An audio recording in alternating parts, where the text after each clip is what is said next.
अस्सलाम वालेकुम। तो जी कैसे हैं आप सब? आई होप आप सब बिल्कुल ठीक ठाक होंगे। तो जी मैं हाज़िर हूँ अपने एक और ब्लॉग के साथ, और आज के ब्लॉग में ना मैं आपके साथ अपनी फ्राइडे की यानी कि कल की रूटीन शेयर करूँगी। ये कल तकरीबन 10 बजे का टाइम था। 10 बजे से ही हमारी मॉर्निंग होती है, क्योंकि सुबह हम लेट उठते हैं, तो सोते उठते उठते ना हमें 9-10 बज जाते हैं।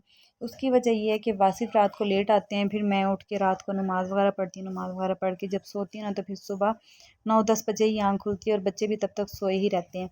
तो तकरीबन ये 10 बजे का टाइम था। 10 बजे उठ के वासिफ़ चले गए थे पानी और दूध लेने, और बच्चियाँ कह रही थी कि हमने बाबा के साथ जाना है। वो मैंने कहा चलो आप बच्चियों को साथ ले जाएं, और ना मैं ना इतने में बेड भी सेट कर लेती हूँ। और वासिफ़ के आने तक मैंने कहा था कि मैं नाश्ता भी बना लूँगी, जो कुछ बनाना होगा नाश्ते में ना मैं वासिफ़ के लिए वही फ़िश बनाऊँगी जो कि एक दिन पहले रात को बनाई थी। वासिफ़ कहती है मैंने नाश्ते में फ़िश खानी चाहिए। वासिफ़ को फ़िश बेइंतहा पसंद है, और मुझे तो उससे भी ज़्यादा पसंद है। लेकिन फ़र्क ये है कि वो माशाल्लाह अल्लाह का लाख लाख शुक्र है, अल्हम्दुलिल्लाह उनकी सेहत अच्छी है और वो खा लेते हैं, और मैं यहाँ खा नहीं सकती। और यहाँ पे ना कल मैंने कपड़े भी सिए थे, मैं बच्चों के कपड़े वगैरह काटे थे, तो बच्चों के कपड़े काटते हुए ना बेडशीट भी कट गई मेरे से। मैं हैरान के कपड़े काट रही हूँ, वो कपड़ा इतना सख्त कैसे हो गया। जब मैंने देखा तो नीचे इतनी लंबी सारी बेडशीट को कट लग गया था। तो फिर मैंने सोचा कि अब इसको भी मैं यहाँ तो दिखाऊंगी, रफ़ू करवाऊंगी या फिर खुद सिलाई लगाऊंगी। अब देखती हूँ, मैं सोच रही हूँ खुद ही सिलाई लगा लूँ। पता नहीं रफ़ू वाले सही तरह रफ़ू करते हैं या नहीं करते। और मेरी बेटी हमेशा उल्टा जूता पहनती है, और वासिफ़ से कहती है कि जाओ जूता सीधा पहन के आओ। कल ही मैंने मशीन चलाई थी ना, तो फिर मैंने मशीन को तेल भी दिया था, बड़ी भारी ख़राब सी हुई थी, तेल वाली शीशी खाली हुई थी। तो रात से खतीजा यही तेल वाली शीशी लेके फिर रही है। और जी आज मैं ना आपके साथ ना सर्दियों की कुछ टिप्स शेयर करती हूँ, जो कि मैं अपने बच्चों को ज़रूर अप्लाई करती हूँ, बल्कि ख़ुद भी अप्लाई करती हूँ। उसका इतना फ़ायदा होता है ना कि बच्चों को ठंड नहीं लगती है। और ख़ास तौर पे बच्चों को जब आप नहलाएं ना, तो नहलाने के बाद बच्चों के पाँव के और हाथों के नाखूनों के ऊपर और उनकी नाखून उंगलियों के दरमियान में ना सरसों का तेल लगा दें। सरसों का तेल बिल्कुल रूम टेम्परेचर पर, आपने कोई गर्म नहीं करना, कोई बिल्कुल भी कोई उसको ना गर्म करने की ज़रूरत नहीं है। अपने रूम टेम्परेचर पे तेल उठाना है, और उसको उठा कर नहला के बच्चे को लगा देना है। और फिर कानों के पीछे और कानों के अंदर भी उंगली फेर देनी है उससे तेल वाली। और फिर नाक के ऊपर, जो नाक की टिप होती है ना बिल्कुल, जिसे कहते हैं नाक की नोक, उसके ऊपर और नथों के इर्द गिर्द भी तेल लगा देना, नथों के ऊपर भी लगा देना है। और उससे ये होगा कि आपके बच्चे को ना सर्दी में ठंड बिल्कुल भी नहीं लगेगी। नहा के अक्सर बच्चों को ठंड लग जाती है, ख़ास तौर पे जो बच्चे कमज़ोर होते हैं। जिस तरह आप ठंड में बच्चों को हम सर्दी के मौसम में कहीं बाहर लेके जाते हैं मोटरसाइकिल पे, तो भी ठंड लगने का बहुत ज़्यादा ख़तरा होता है। तो भी यही है कि इसी तरह बच्चों को तेल वगैरह लगा के ना, और उनके नाक पे तेल लगा के, उनके हाथों पे पाँव की उंगलियों पे तेल लगा के ना उनको ले जाना, तो आप यकीन करें बच्चों को ठंड बिल्कुल भी नहीं लगती है। अच्छा, ये तो कुछ छोटी सी टिप थी सर्दियों के मुतालिक। उसके बाद जी मैं किचन में आ गई थी। जब बच्चे और हस्बैंड चले गए थे, तो मैंने कहा इनके आने से पहले पहले मैं थोड़ा सा नाश्ता वगैरह बना लेती हूँ।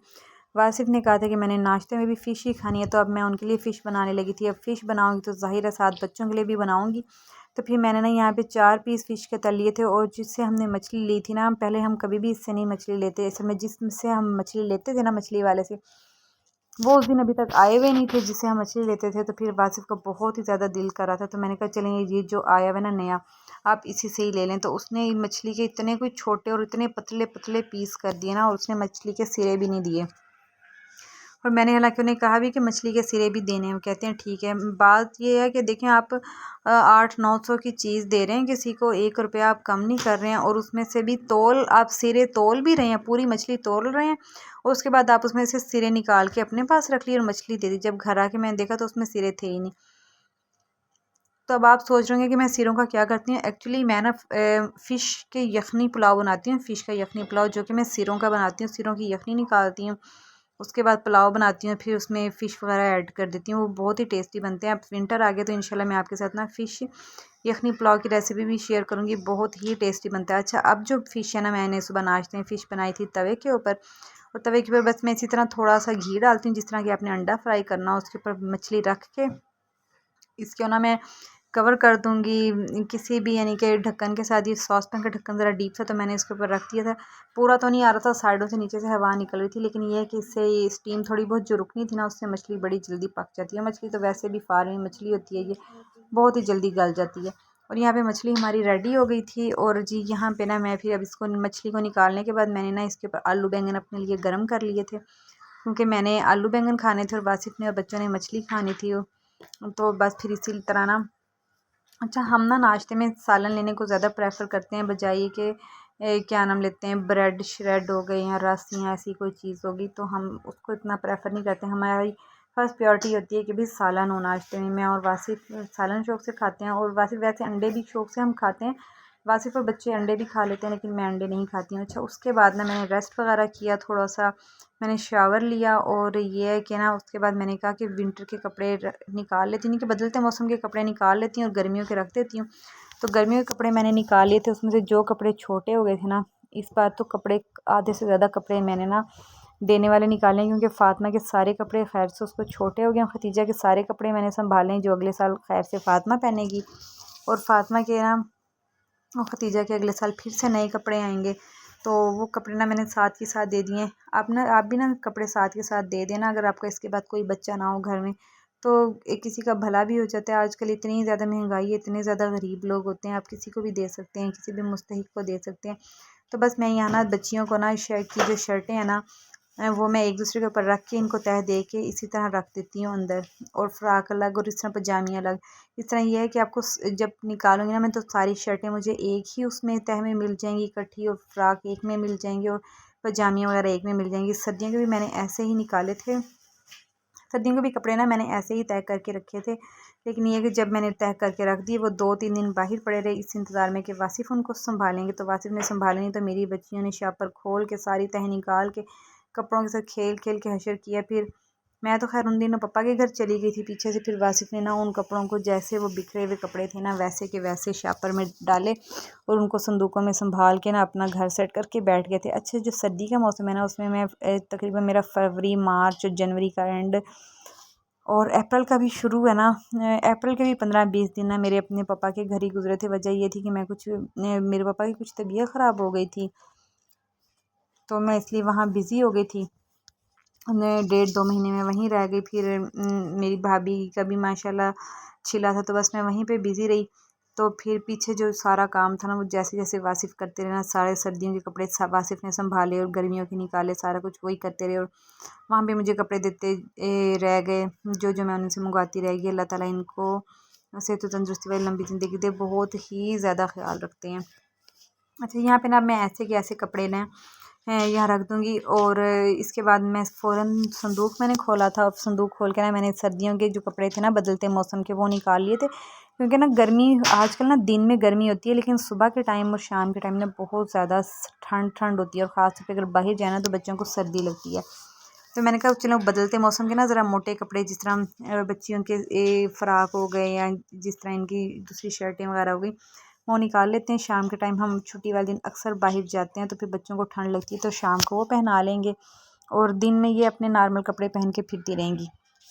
इसलिए ना मैंने निकाली थी, लेकिन जैकेटें अपर हाई नेक वगैरह वो मैंने अभी नहीं निकाली।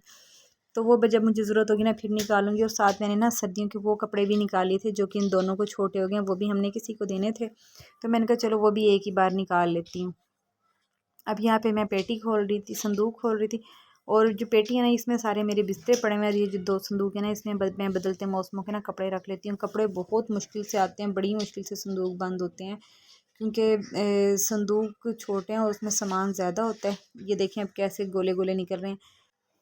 अच्छा, आजकल लोग बड़ा सोशल मीडिया पे कहते हैं कि भाई अगर किसी को देख लें, किसी का तेज़ाब से चला चेहरा देख लें, या किसी में कोई माजूरी देख लें, बड़ी ही उसके साथ सिंपैथी दिखा रहे होते हैं और सारा कुछ कर रहे होते हैं कि इंसान अच्छा होना चाहिए, वैसा होना चाहिए, वैसे होना चाहिए। लेकिन रियल लाइफ में ना लोग इंतहाई चूज़ें, आप यकीन करें, सोशल मीडिया के ऊपर ना जाया करें। सोशल मीडिया निरा झूठ होता है।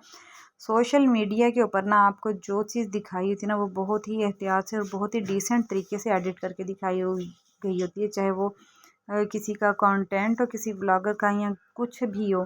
तो ना तो उसको देख के आप परेशान हुआ करें, और ना ही देख के ना ये किया करें कि सोचा करें कि उसके पास फ़लाँ चीज़ है, हमारे पास फ़लाँ चीज़ नहीं है। हर इंसान की ज़िंदगी में ना आज के दौर में बहुत ही परेशानी है। पहले ज़माने में ना अल्लाह ताला कौमों के ऊपर इज्तमाही अज़ाब नाज़िल करते थे, और आज के ज़माने में ना अल्लाह ताला इनफरादी अज़ाब नाज़िल करते हैं, जो कि परेशानी और टेंशन और बीमारियों की सूरत में होता है।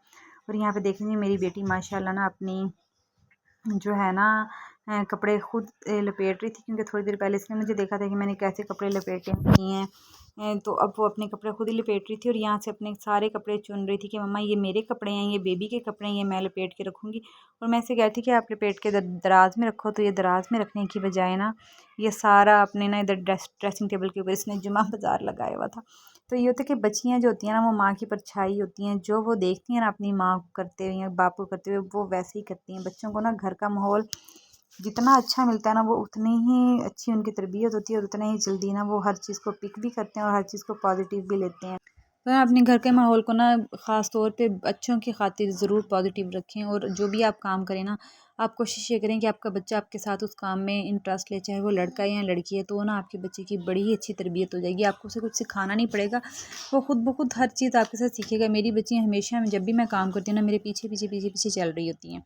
अच्छा, उसके बाद ना मैंने यहाँ किचन में आ गई थी और किचन में आके ना मैंने यहाँ पे कर लिया था शावर, लिया था शावर लेके मैं किचन में आ गई थी। ज़ाहिर है मैंने संदूक खोले थे और एक दिन पुराने कपड़े, एक सीज़न पुराने कपड़े निकाले थे, तो उसके बाद मैंने शावर ज़रूर लेना था। शावर लेके ना मैं किचन में आ गई थी और किचन में आके ना मैंने यहाँ पे पालक आलू गोश्त पकाया था। मैंने इस पर साबुत गोल मिर्चें डाली हैं, इसमें नमक डाला है, खुशक धनिया डाला है और मैंने इसमें हल्दी शल्दी कुछ भी नहीं डाली। और इसको मैंने गलाने के लिए रख दिया। टमाटर और मैंने प्याज डाले हैं, लहसुन अदरक का पेस्ट मैंने कूट के यानी कि लहसुन अदरक डाली। उसके बाद मैं देख रही थी गोश्त गला या नहीं गला। गोश्त गलने में ज़रा टाइम ले रहा था, तो फिर मैंने इसको दोबारा प्रेशर लगाया। जब गोश्त गल गया था ना तो फिर मैंने इसमें से गोश्त निकाल के ना पालक को ना मोटा मोटा ग्राइंड कर लिया था। मैं पालक और साग को ना हमेशा मोटा मोटा ना हैंड ब्लेंडर से ग्राइंड कर लेती हूँ। उसके बाद मैंने इसमें आलू ऐड कर दिए थे। आलू ऐड करने के बाद मैंने इसमें हरी मिर्चें ऐड की, ऑयल ऐड किया, दही ऐड किया। आलू गलने के बाद मैंने इसमें दही ऐड किया था, तो वो मैंने दही ऐड किया और उसके बाद ना मैंने इसमें दही ऐड किया था।